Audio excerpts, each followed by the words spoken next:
CNBC आवाज India real estate guide season 8। Ramandeep, एक तो लखनऊ का मार्केट और मैं थोड़ा उसको अफोर्डेबल हाउसिंग से भी जोड़ देता हूं क्योंकि इस समय अफोर्डेबल हाउसिंग की बात भी बहुत सारी है, उनका लोन ग्रोथ भी दिखा रहा है कि उस जगह पे मकान बिक रहे हैं। लखनऊ इन पर्टिकुलर क्या स्थिति है? लखनऊ से पहले जैसे मेरे तीनों एमिनेंट पैनलिस्ट ने एनसीआर का जिक्र किया, ऑफ कोर्स एनसीआर नॉर्थ में क्या पूरे भारतवर्ष में सबसे बड़ी मार्केट रही है और उसकी सक्सेस से और उसके जो भी ड्रॉबैक्स रहे हैं उसकी वजह से इम्पैक्ट मुझे ऐसा लगता है कि सेंटीमेंट्स पे डेफिनेटली इम्पैक्ट सेंटीमेंट तो यहीं से बनते हैं, एनसीआर से बना है ज़्यादा और या जेपी एनसीआर में हो जो गया, आज दिक्कत है आम्रपाली हो गया, वो उसकी वजह से हम लोग को ज़्यादा दिक्कत है। लखनऊ या लखनऊ जैसे और भी शहर हैं जो नॉर्थ में, इलाहाबाद है, वाराणसी है, कानपुर है, बरेली है और भी नॉर्थ में जो हैं, उनमें बहुत ज़्यादा इन्वेस्टर ड्रिवन मार्केट कभी थी ही नहीं, एंड यूजर ड्रिवन मार्केट थी और मीडियम इनकम ग्रुप मार्केट थी, लग्जरी मार्केट थी नहीं। और एंड यूजर ड्रिवन मार्केट में भी सेल्स या लोन्स कम देखते हो लेकिन सॉलिड हैं। अब we have seen lot of blood on the floor in real estate terms और एक साथ तीनों चारों चीज़ें जो हो गई, नोटबंदी, जीएसटी रह रहा, टाइम ही नहीं मिला हमको जी, उसकी वजह से थोड़ा स्लो डाउन था। मैं मीडिया के मंच पे हूँ, I am with all due regards to you Vipin, media ने भी हम लोग को लगातार कि अब प्राइस स्लैश होने वाले हैं, अब नोटबंदी हो गई प्राइस आधा हो जाएगा, अब ये जीएसटी आ गया प्राइस अब और आधा हो जाएगा। तो जो फेंस सिटर है या जो डिसीजन मेकर है वो that has been keep delaying. तो मैं ये कहूँगा कि लखनऊ या लखनऊ जैसे अन्य शहरों में बहुत कभी डिमांड की कमी थी नहीं और आज भी नहीं है। जैसा कि कावरा साहब ने कहा, राइट प्रोडक्ट, राइट साख जिन्होंने डिलीवरी दी है, कई लोग हैं मेरे बीच में बैठे हुए मेरे कोलीग्स, हम लोग को कभी अभी भी कोई बायर्स की कोई डर नहीं है कि एंड यूजर ड्रिवन मार्केट थी है। तो जी कासिम साहब, हाँ मैं ये पूछा, आज जब हम उतर रहे थे लखनऊ में तो बड़ा सुंदर नज़ारा था, अच्छे बढ़िया हाई राइज दिखाई दिए हमें, लेकिन मैं जानना चाहता हूँ कि उसमें एक्चुअल जैसे सर कह रहे हैं डिमांड तो है, लेकिन पर्टिकुलर किस सेगमेंट में डिमांड है, किस प्राइस सेगमेंट के घर हैं जिसके लिए सबसे ज़्यादा लोग खरीदने सामने आ रहे हैं? क्योंकि कुछ बिल्डिंग्स मुझे ऐसी भी दिखी जहाँ हैबिटेबिलिटी कम से कम ऊपर से तो नज़र नहीं आई, ये बाकी नहीं कह सकता मैं। सर, जिस एरिया का जिक्र आप कर रहे हैं जहाँ पर आपको लगा कि हैबिटेबिलिटी अभी कम है, वो आज से due to government policies and due to the bright mindedness of the developers, उन्होंने वो एरियाज़ को उस समय पे ही डेवलप करना स्टार्ट कर दिया था। एंड आज जो इंफ्रास्ट्रक्चर आप देख रहे हैं that has come up in the past 10 years. So if I look at the demand that is there in the market, the demand is across all the price brackets.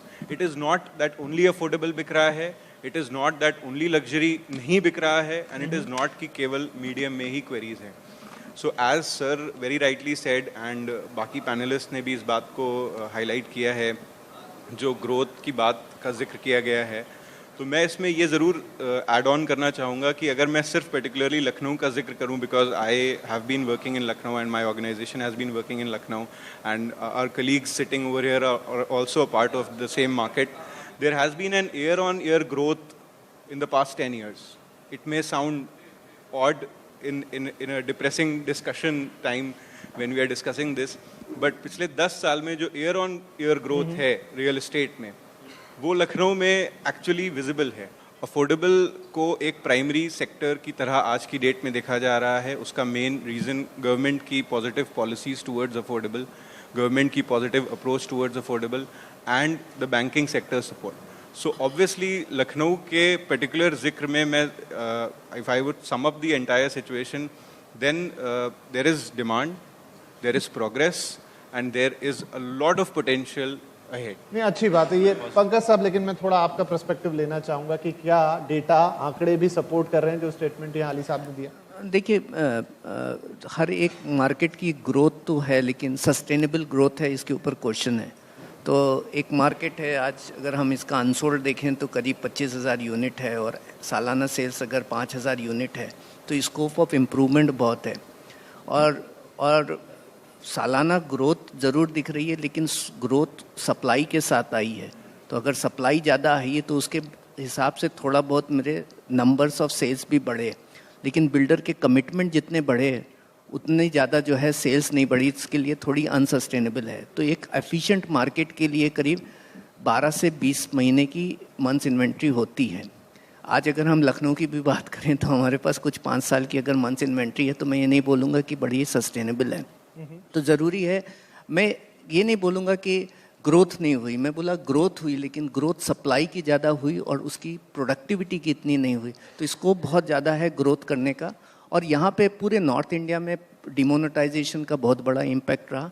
Investor market का बड़ा hit था पिछले 2016-17 के बाद। अब थोड़ी थोड़ी recovery चालू हुई है और अच्छा साइन है। जो गुलाम ने भी बोला कि पूरे north India like western India में सबसे ज़्यादा ग्रोथ है, जैसे संजय जी बोले, नॉर्थ इंडिया में भी रिकवरी होती हुई दिख रही है, लेकिन ये रिकवरी का बहुत बड़ा स्कोप बाकी है। तो और दूसरी बात है कि जो इंफ्रास्ट्रक्चर ग्रोथ अब गवर्नमेंट ने करनी चालू की और जिस तरीके के इंसेंटिव्स लेके आए, वो एक मेजर रीज़न है। R.R. Kabel presents CNBC आवाज India real estate guide season 8।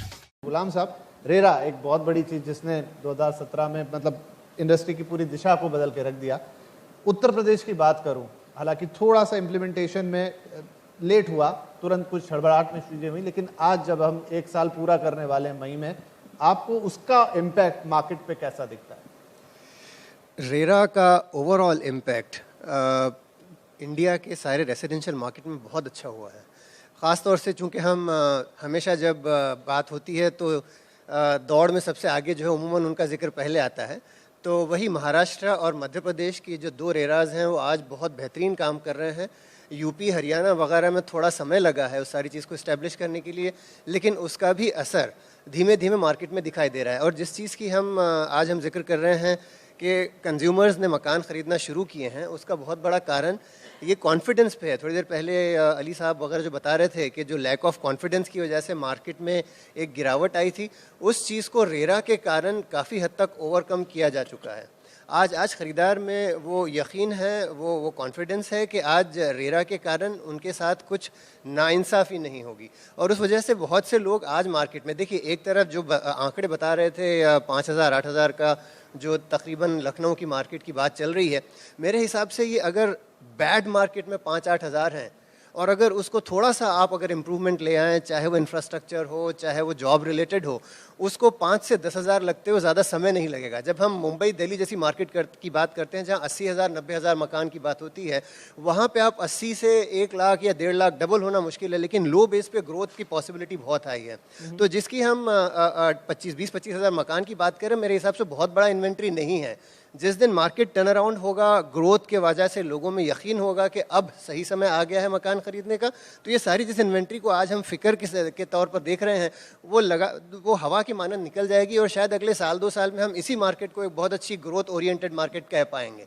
तो मेरा आज भी मानना है कि रेरा के कारण एक जो बहुत बड़ा एक कॉन्फिडेंस बिल्डिंग एक्सरसाइज चल रही है, उसका असर अब भी हमने पूरी तरह नहीं देखा। अगले 1-2 साल में बहुत बेहतरीन असर दिखाई देगा। राइट, तो कंक्लूड करेंगे इस चर्चा को जल्द ही। एक बड़ा सवाल मैं आपसे पूछना चाहता हूँ, वो है कंज्यूमर कॉन्फिडेंस का। नोएडा का उदाहरण हम सबके सामने, जहां पर जेपी, आम्रपाली, ये तमाम केसेस हुए, उत्तर प्रदेश का ही हिस्सा है, लेकिन राज्य सरकार ने भी तत्परता दिखाई, अपनी तरफ से केसेस दायर किए, मामले को सुलटाने की कोशिश की, सुप्रीम कोर्ट ने अपना इनिशिएटिव लिया। तो ये जो सारे इनिशिएटिव आ रहे हैं, चाहे गवर्नमेंट की तरफ से हो, कोर्ट की तरफ से हो, रेरा जैसी चीजें, कंज्यूमर का जो कॉन्फिडेंस है, आपको लग रहा है इन सब चीजों से बढ़ रहा है कि नहीं, अब मेरे साथ धोखा नहीं हो पाएगा? कंज्यूमर का कॉन्फिडेंस डेफिनेटली बढ़ा है, रेरा के कारण से बढ़ा है, और जो सरकार की, ये उत्तर प्रदेश की जो नई सरकार आई है, उसकी कार्य पद्धति के कारण से भी लोगों का एक भरोसा बढ़ा है। क्योंकि जिस ढंग का डेवलपमेंट, और जो हम पेपर, मैं बम्बई शहर से हूँ, लेकिन जो हम पेपर में हमेशा पढ़ते हैं, उत्तर प्रदेश में जिस ढंग से इन्वेस्टमेंट आ रहा है और बाकी ग्रोथ आ रही है, प्राइम मिनिस्टर खुद अपना इस क्षेत्र को अपना खुद मॉनिटर कर रहे हैं, अगले साल चुनाव सामने दिखता है, तो उस सब चीज़ को देखते हुए लगता है कि उत्तर प्रदेश में विकास सुनिश्चित है, चाहे वो राजनीतिक कारण से हो, चाहे विकास के कारण से हो। तो सारी बातों को देखते जब इंडस्ट्री आएगी तो आगे चल के ये हाउसिंग और बाकी डिमांड जनरेशन होनी है, क्योंकि उत्तर प्रदेश एक अपनी ऊंचाई की ओर अग्रसर हो रहा है, उसका फायदा डेफिनेटली रियल एस्टेट को मिलेगा। इसके कारण से बिल्डर भी सही ढंग से काम कर रहे हैं, कंज्यूमर को भी कॉन्फिडेंस आ रहा है, तीनों का जो समावेश हो रहा है उसके कारण से लगता है कि काफ़ी कॉन्फिडेंस। चलिए, तो उम्मीद यही करेंगे और आपसे भी मुख्यमंत्री साहब यही निवेदन रहेगा कि यहाँ पर इंफ्रास्ट्रक्चर डेवलपमेंट, जिसकी वजह से रियल एस्टेट बेहतर होगा, हम सस्ते मकान भी देख पाएंगे, और दूसरा जो कंज्यूमर कॉन्फिडेंस की बात है, उसमें गवर्नमेंट का इनिशिएटिव, आप कैसे चेक्स लगा रहे हैं, किस तरह की चीज़ें कर रहे हैं, मेरे ख्याल से ये 2 चीज़ें अगर होती हैं तो काफ़ी अच्छा रहेगा रियल एस्टेट मार्केट के लिए भी और कंज्यूमर के लिए भी। तो चलिए, इसी नोट पर इस चर्चा को यहीं समाप्त करते हैं। आप सभी पैनलिस्ट का बहुत धन्यवाद हमसे बातचीत करने के लिए, और आप सभी लोगों का भी इसको इतने ध्यान से सुनने के लिए। Thank you. R.R. Kabel presents CNBC Awaaz India Real Estate Guide, Season 8.